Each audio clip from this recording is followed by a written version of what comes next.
अशोक सुंदरी इतनी सुंदर थी, इतनी सुंदर थी कि उसको पाने के लिए बहुत बहुत एक हुंड नाम का दैत्य, कोई असुर, कोई राक्षस, कोई देव अशोक सुंदरी को पाना चाहता था। पर भगवान देवाधिदेव महादेव की पुत्री अशोक सुंदरी इतनी सुंदर, इतनी सुंदर, माँ जगतजननी जगदम्बा ने जिसको प्रकट करा हो, माता पार्वती जी ने जिसको प्रकट करा हो, वो साधारण कैसे हो सकती है? तब राजा नहुष की कथा वर्णन करती है। राजा नहुष का संबंध आया भोलेनाथ जी के यहाँ कि साहब आपकी बेटी अशोक सुंदरी का विवाह चाहिए, उसका मंगल हस्त कमल चाहिए। तब बाबा ने जब बेटी को विदा करा है, मेरे शंकर भगवान, लोग कहते हैं क्या शिव जी किसी कन्या का कन्यादान करे हैं? शंकर भगवान ने अपनी बेटी अशोक सुंदरी का जब कन्यादान करा, शंकर पार्वती स्वयं कन्यादान करने के लिए जब बैठे, राजा नहुष के साथ में जब अशोक सुंदरी का मंगल विवाह हो रहा था, जब बेटी का मंगल विवाह हो रहा था, हाथ में हाथ दिया गया, हल्दी का लेपन किया गया, सुंदर कन्यादान का भाव पिंड रखा गया, सुंदर आनंद के साथ में जब देव अधिदेव महादेव गंगा को हस्त कमल में लेकर बेटी के हस्त कमल पर छोड़ने लगे, तब बेटी अशोक सुंदरी की आंख से आंसू बहने लगे। बेटी की आंख से अश्रु बह रहा है।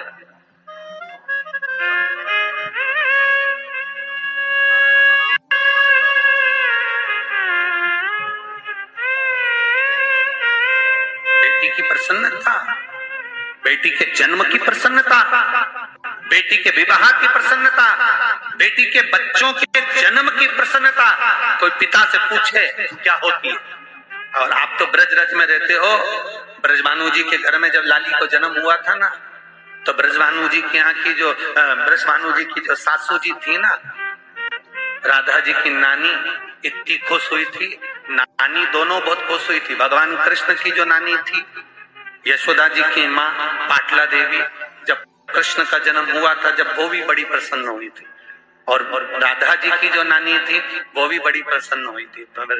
भगवान कृष्ण की नानी तो इतनी प्रसन्न हुई थी, इतनी प्रसन्न हुई थी कि राधा जी की भगवान कृष्ण की नानी ने तो पत्र लिखकर भेज दिया था यशोदा जी के यहाँ, यशोदा तेरे घर में लाला हो गया, तू अपने नानी के घर में उसको लेकर नहीं आएगी? तब यशोदा जी लाला को लेकर जब गई थी ना पाटला देवी के यहाँ, और पाटला देवी के यहाँ जो लाला को लेकर गई थी यशोदा जी, पल्लू में लाला छुपे हुए थे, और अपनी मायके में जो यशोदा जी लाला को लेकर गई, और जो पहुंची तो पहली बार बेटी जब अपने बच्चे को लेकर आती है, घर की जो माँ होती है, बच्चे की जो नानी होती है, वो पानी का लोटा उतारती है और तिलक करती है। तो जो लाला को लेकर यशोदा जी पहुंची थी भगवान कृष्ण को, तो पाटला देवी ने देखा कि लाला कहाँ है, तो इतने में यशोदा जी ने कहा मेरे ये पल्लू में आंचल में छुपा हुआ है। तो इतने में पाटला देवी ने कहा दिखा तो सही, उसका दर्शन करा तो सही, कहाँ है वो, जरा दर्शन करा।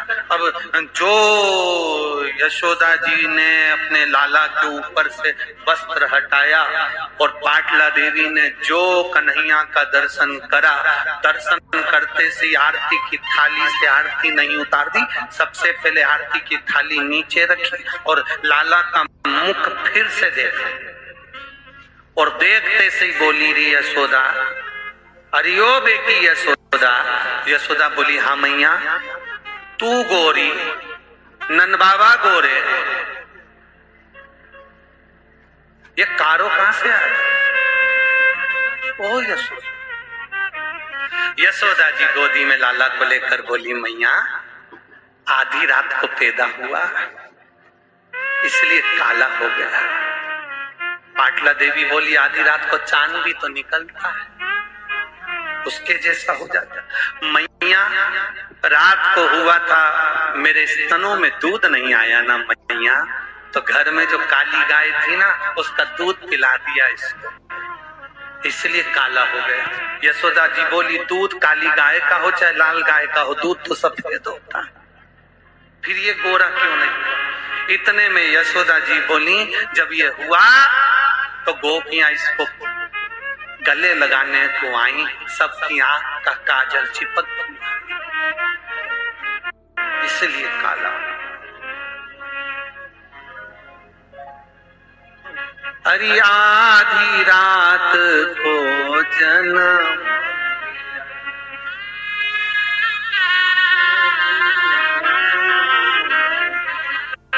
इसने काली गाय का दूध,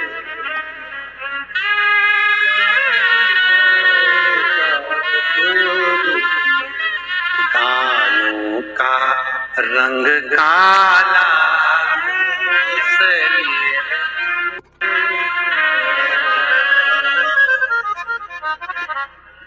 यशोदा जी की मैया पाटला देवी बोली, तो तूने इसको काला काजल लग गया तो नहलाया नहीं?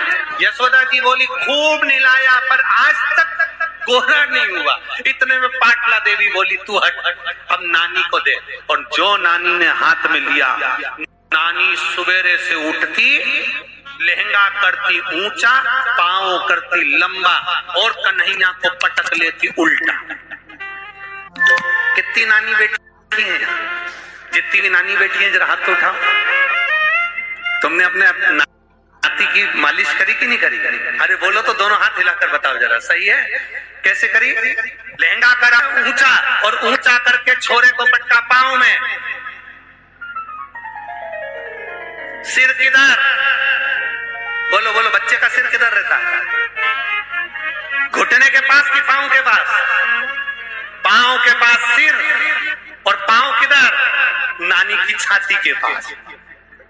और मैया ने लव, घी और तेल जो घिसना चालू करा, यशोदा जी बोली, मैया जरा धीरे, मैया जरा धीरे। यशोदा जी जैसे बार बार बोली धीरे धीरे, इतने में तो पाटला देवी को गुस्सा आ गया, हमने तो कोई बच्चे पैदा ही नहीं करे, ले तू धर ले। धीरे धीरे धीरे, चुप बैठ, यहां से जाएगा तो एकदम गोरा होकर जाएगा। घिसे जाए, घिसे जाए। इतने में भगवान कृष्ण मन में सोचे, और यो नानी नीचे से ऊपर तलक काला, जैतून के तेल से कुछ नहीं होने वाला। ये तो कंपनी का प्रोडक्ट है, कहां से गड़बड़?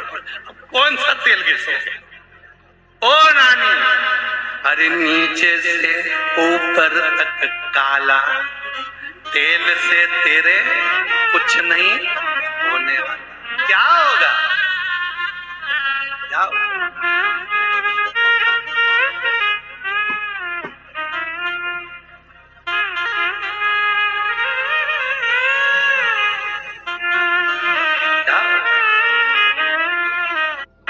पाटला देवी ने खूब सुंदर लाला का श्रृंगार किया, खूब सुंदर, बड़ा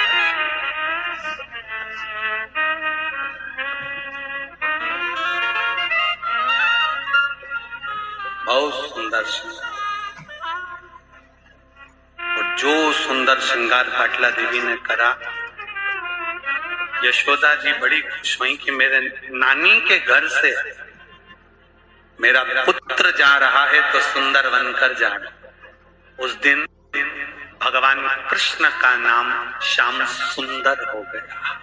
क्या नाम पड़ गया?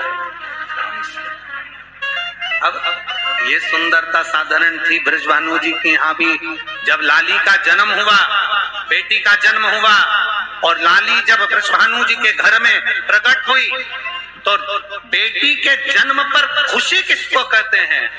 नानी ने अपने सिर पे रखा गाड़ी का चक्का, चक्के पर रखा घड़ा, घड़े पर रखा घड़ा, घड़े पर घड़ा, घड़े पर घड़ा, और उस पर घी की बाती जलाकर नाचती नाचती नानी ब्रजभानु जी के यहाँ जाकर कहती है, मेरी बेटी के घर में बेटी हुई है।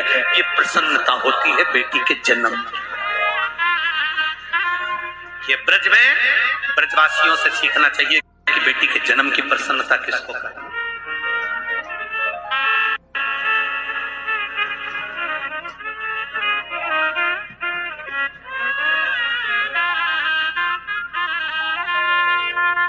उसकी प्रसन्नता क्या क्या है, ये वहां से सीखे।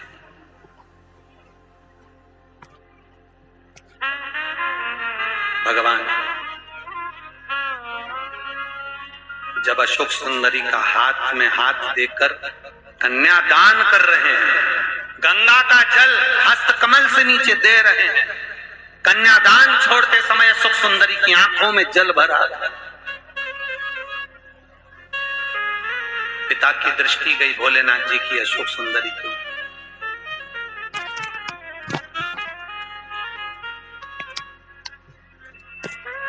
शादी की पूरी तैयारी पिता करता है, दहेज की पूरी तैयारी पिता करता है, सोना चांदी हीरा पन्ना सब पिता देता है, गाड़ी बंगला सब पिता देता है, पर बेटी की विदाई पिता नहीं देख पाता, पिता नहीं देख पाता।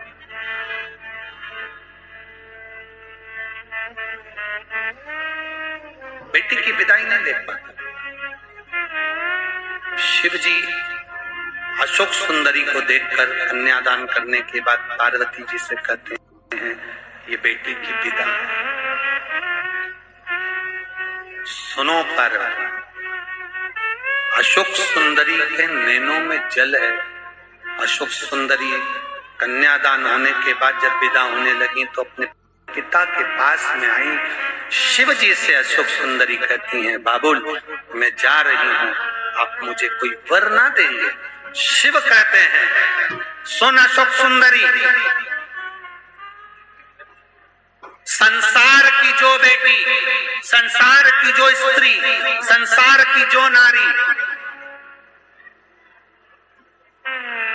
तेरा नाम लेकर, तेरा स्पर्श कराकर अगर एक अक्षत का दाना भी मुझे देगी तो वो बेटी की आंख में कभी आंसू नहीं आने दूंगा। ये वचन शिव ने अशोक सुंदरी को। एक अक्षता, एक अक्षत का दाना, एक चावल का दाना। आज भी मेरी माताओं से निवेदन करूंगा, यहाँ पर जितनी बहन बेटियां बैठी हैं और आस्था चैनल के माध्यम से पूरे विश्व की जो माताएं कथा सुन रही हैं, फेसबुक यूट्यूब के माध्यम से जहां आप लोग कथा श्रवण कर रहे हैं और लाखों की संख्या में पधारी हुई सारे बहन बेटियां अगर इस कथा को श्रवण कर रही हैं तो अपने भीतर उतारना। जब जब तुम्हारी जिंदगी में दुख आए, जब जब तुम्हारी आंखों में आंसू आए, किसी से जाकर मत कहना कि तुम्हें ये दुख है। एक चावल का दाना लेकर जाना, अशोक सुंदरी का स्पर्श कराकर भगवान शंकर के शिवलिंग पर आखा मतलब टूटा हुआ नहीं, पूर्ण शिव को समर्पित करना। ज्यादा से ज्यादा 8 दिन, 15 दिन, 20 दिन बाबा को चढ़ा कर देखना, तेरी आंख में आंसू नहीं रहने देगा मेरा भोलेनाथ। ये निश्चित ही था। एक पत्र आया है, एक पत्र में लिखा